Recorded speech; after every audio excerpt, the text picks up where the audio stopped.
Hey everyone, Luke here. Hope you're doing well.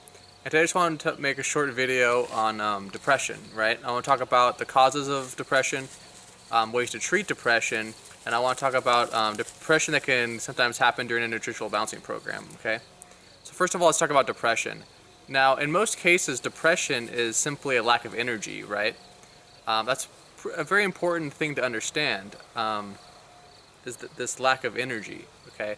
If you ever meet someone that has a lot of energy, hardly ever are they depressed, right? If they're really lively and they're outgoing and they have energy to talk to people and go out and work and do all these different things, very rarely are they depressed, right? So at its most basic level, it's important to understand that depression is oftentimes a lack of energy.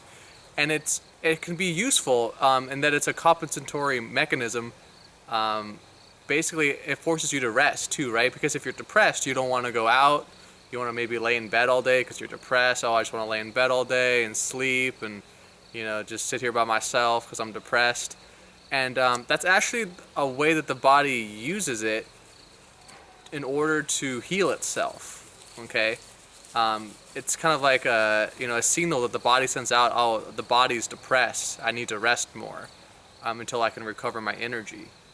And so that's a very important concept in depression, okay? But depression can stem from other things as well. If you're in a really bad situation, if you have an abusive partner, if you're, you're destitutely poor, things like that. Those can also, those definitely have a factor in being depressed. But it's important to realize that those things also oftentimes stem from lack of energy too, because you're lacking energy to get out of that relationship, lacking energy to make yourself not poor and things like that. So that's important as well. Okay. So, it's important to realize that. And so the best way to get out of depression is to raise your vitality until the depression just simply disappears, right? And that's really how we go about it in nutritional balancing, okay? Now, it is also important to realize that depression can sometimes get worse during a program, especially if you're on the wrong program, okay? I think of a 4 Lows program, for example, right? In 4 Lows, you're kind of spinning the wheels, even though the body needs to rest, right? And so with all the calcium magnesium that we supplement, it really makes the body rest, okay? And the body doesn't like this to an extent. The person doesn't like this because the person is revving their engine and all of a sudden we make them hit the brakes, right? And they don't like that. And so that's important to realize as well, is that there can be this sort of hesitancy for the body, as we try to really shift it out of a certain biochemical pattern, okay? It's like the body is kind of in a rut and it takes a lot of force to get it out of the rut and doesn't really like to be out of the rut, okay? Especially in the beginning, okay? But it can also be a sign that you're on the wrong program. I experienced this with a client today, actually. She was saying how she was depressed as she started the program, and we actually took her off of 4 Lows program and put her on a slow oxidizer program because it's very possible that she shifted out of 4 Lows and she was still on the 4 Lows program, taking all that paramin, all that calcium magnesium, and then it had a really depressing effect on the body, okay? Because like I said, it's important to realize that the 4 Lows program has a very depressing effect on the body. We do that on purpose in order to make the body rest. But if you switch into slow oxidation all of a sudden, and you're still on that program, it can get a lot worse. And it can be a sign, especially if the depression all of a sudden hits you like that and you're on a program, that the program needs shifting and you need to shift it to a slow oxidizer program. So that can be the case as well. And symptoms do play an important part in how we go about shifting the program and trying to guess where the person's at. And so for this lady, for example, she's actually one of the reasons why I'm making this video, because I thought of this be a good topic, is that, like I said, we're putting her on a slow oxidizer program, until her next retest so that we can really see where she's at. And so that's important to realize as well.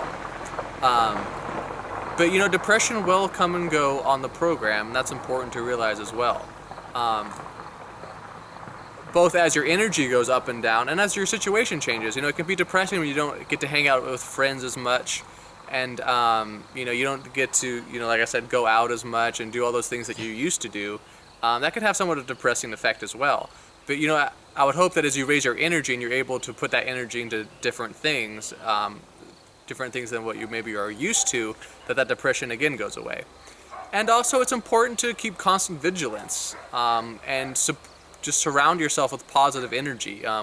whether it be watching positive movies, reading positive books, uplifting books about people overcoming their odds, you know, things about, you know, just being happy, and people, you know, just constantly surrounding yourself with positive things, watching funny movies, you know, even comedy can be very important, you know, taking a less serious view on life. You know, we're all just playing a role, and not, you know, it's important to work hard and, you know, do all these things, but also to a certain extent it's important to realize that it's just a game to a certain extent, and, you know, there's no real pressure to have to do anything in your life, and you know, it's all for the greater good, and that's important to take. It can be important to take that as important to take that view as well, and you know, the meditation exercise helps. Obviously, the whole program helps, but meditation especially, because it helps you distance yourself from your surroundings by kind of building that barrier.